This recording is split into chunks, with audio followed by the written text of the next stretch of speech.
Matul is-sena li għaddiet id-Dipartiment tal-Investigazzjoni ta' Frodi ta' Benefiċċji irċieva 650 rapport ta' każijiet fejn kien allegat abbuż mill-benefiċċji soċjali. Minn dawn il-każijiet kien hemm 330 każ li rriżulta li kienu qed jabbużaw mill-liġ soċjali tal-pajjiż. Dan ifisser li matul is-sena li għaddiet ġew ifrankati aktar minn 4 miljun euro. Fil-biċċa kbira tagħhom ir-rapporti saru mill-pubbliku li jista' jagħmel talba konfidenzjali għall-investigazzjoni meta jkollu s-suspett li persuna tkun qed tabbuża mill-benefiċċji.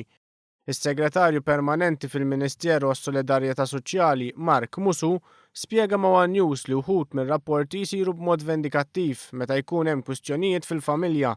Iżda jsiru wkoll rapporti oħra li jwasslu biex tittieħed azzjoni u jinqataw b'mod sostanzjali l-abbużi. Biex imbagħad id-Dipartiment jagħmel il-verifiki tiegħu, l-investigazzjonijiet tiegħu, jagħmel anke żjarat fid-djar ta' persuni li jkunu qed jirċievu benefiċċji u li dwarhom isiru rapporti.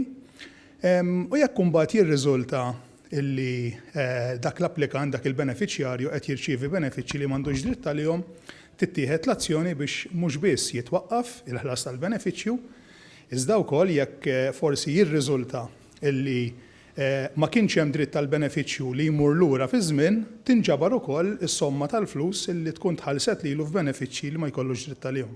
Il-ħlas tal-benefiċċji jiddependi mid-dikjarazzjonijiet li jagħmlu l-applikanti. Dan jagħmel aktar diffiċli għad-Dipartiment tal-Investigazzjoni ta' Frodi ta' Benefiċċji u tas-Sigurtà Soċjali biex jiddetermina jekk id-dikjarazzjoni tkunx veritiera. Għalhekk dawn ir-rapporti huma ta' importanza għad-Dipartiment biex jinqata' l-abbuż. Iżda mhux biss, illum il-ġurnata l-ħidma tad-Dipartiment intensifikat bil-għan li l-abbuż jiġi evitat. Kull applikazzjoni li ssir għal benefiċċji non kontributorji b'mod partikolari l-għajnuna soċjali qed tiġi vvettjata minn qabel isir l-ewwel ħlas u biċċekkjar li jsir anke dwar assi li jkollhom l-applikanti sabiex kemm jista' jkun nassiguraw illi anke il-benefiċċju ma jitħallas mhux l-ewwel nħallsu l-benefiċċju u mbagħad nindunaw b'abbuż u nwaqfu rridu niġbru l-flus lura. Is-Sur Musu żied jgħid li fil-maġġoranza tal-każi l-abbużi jsiru fuq benefiċċji msejħa bħala non kontributorji. L-iktar ħanajtek benefiċċji komuni li jkunu abbużati huma l-benefiċċji dawk ngħidulhom non kontributorji, ġifieri dawk li huma means tested, ġifieri li d-dritt għalihom jiddependi mid-dħul tal-persuna.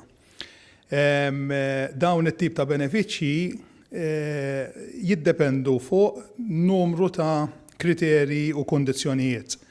U ħafna tibdil fiċ-ċirkostanzi tal-persuni jagħmel aktar diffiċli għad-Dipartiment biex kemm jista' jkun jassigura li jkun qiegħed iħallas dawn il-benefiċċji lil min verament għandu bżonnu. Għalhekk il-pubbliku huwa mħeġġeġ biex jekk jaf dawn it-tip ta' abbużi jirrapporta lid-Dipartiment b'mod anonimu.